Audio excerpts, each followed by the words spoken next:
The atmosphere. Okay, this is the Earth's atmosphere, and if you start from the bottom going up, you can see the first layer is the troposphere, and basically 75 to 80% of Earth's air mass is found in the troposphere. Remember the properties of gravity, so the gravitational pull of the Earth is pulling in a lot of those air molecules, so it is the densest layer of the atmosphere, and it extends to about 11 miles above sea level at the equator and about 5 miles over the poles, because remember the poles have a thinner atmosphere, which is why we can always see the auroras borealis over them. But if the Earth were an apple, the lower layer that containing the air we breathe is the apple skin. Also, our weather and the weather occurs in the troposphere as well. Stratosphere, that layer, the second layer is the stratosphere, and it extends to from 11 to about 30 miles above the Earth's surface. And remember, the bottom part of it is the high concentration of O3 or ozone, and that's the part that acts, that ozone layer, that's the part that acts as Earth's natural sunscreen. The next layer is the mesosphere. That is where meteors are burned up, and then the last layer is the thermosphere, and this is where the ionization occurs, the ionization layer, and this is where the particles are deflected.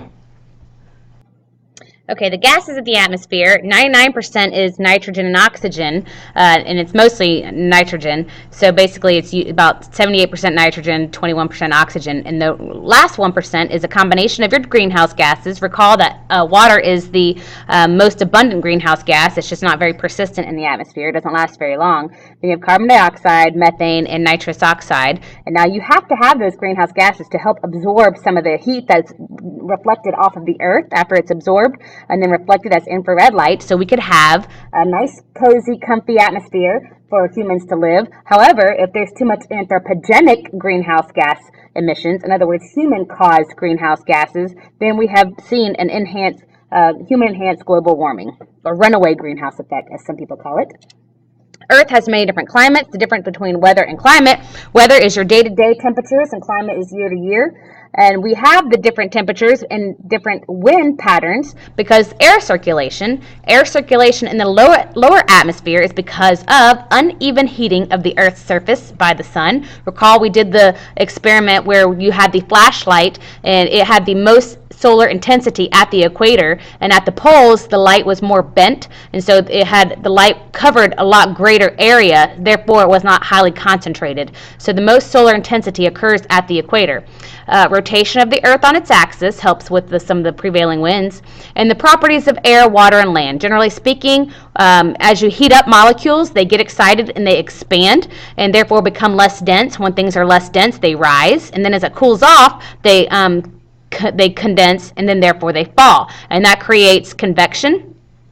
We get ocean currents because of prevailing winds, because of Earth's rotation and redistribution of heat from the sun. Again, the properties of water would mean that as water is heated up, it expands. So actually at the sea level at the equator is higher than sea level at the poles. The water is very cold and dense at the poles, and therefore you already have a slope created from the equator, and that slope is part of the reason we have currents. And the dense cold air is the reason we have the upwellings, and because of the winds and rotation and redistribution of the heat, we have our ocean currents.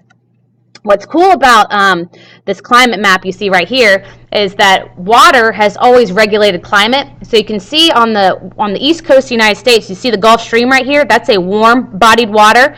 And so basically, essentially what that means is that the same latitude over here you have England, and the same latitude over here you have Nova Scotia, and they actually have, England is warmer than Nova Scotia because of the latitude lines of latitude. I know it's up there, but whatever. Energy transfer by convection. So again, hot air rises. And so when this hot, wet air rises, it's going to condensate and then it's going to fall down as moisture, as your rain.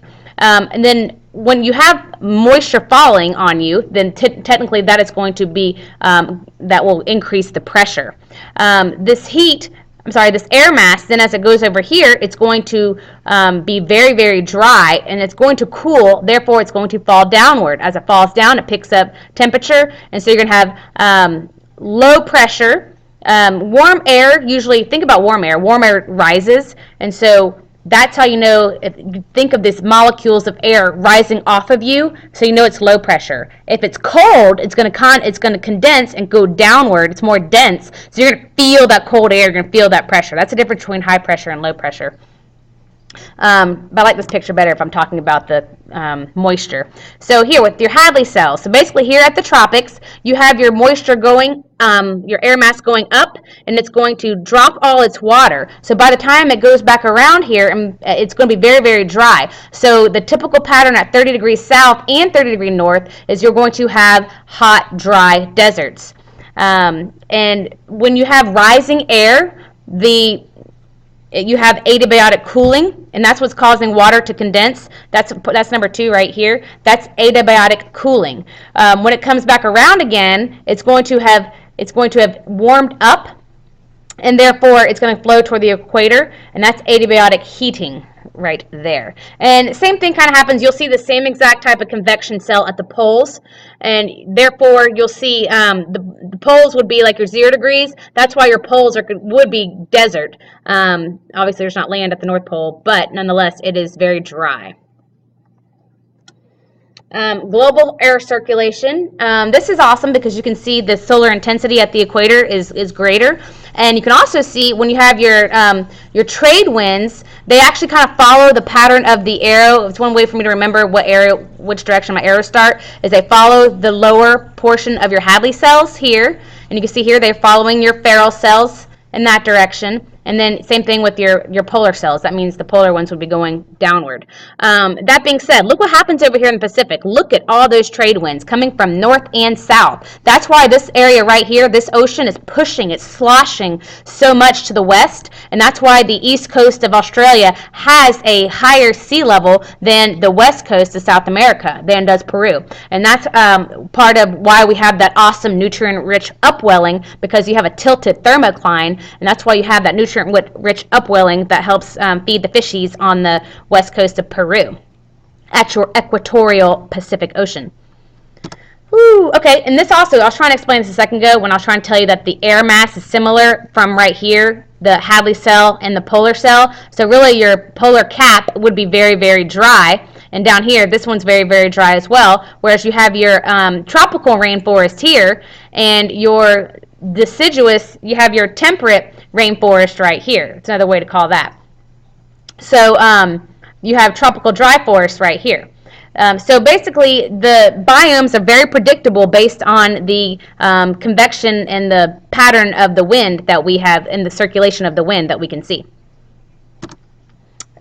Deep and shallow currents, and again this has to do with the properties of water, and you're going to have the cold current is going to be a lot saltier as well because the density of salt, and so those things are going to create the currents and the properties of matter and the higher sea level at the equator, etc., etc. Flow of energy, that seems a little misplaced. Okay, rain shadow effect. Prevailing winds pick up moisture from the ocean.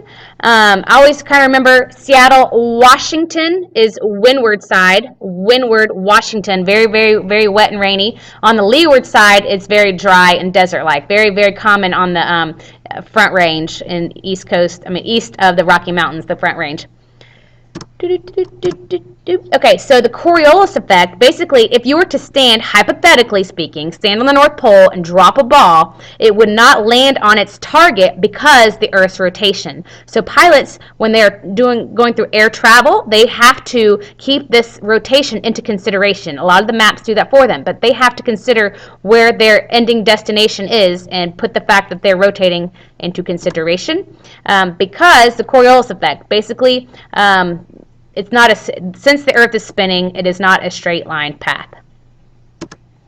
This is some characteristics of an El Nino year. What happens in El Nino year? Recall that over here, you lose these trade winds. They don't know why it's cyclical. For some reason, the trade winds that are pushing the water to the west over here, they stop. And so the upwellings stop. And in an El Nino year, you have, it's a lot wetter and warmer by Peru.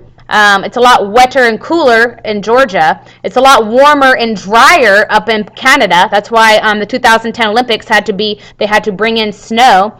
You have a lot more forest fires in Australia and parts of Africa.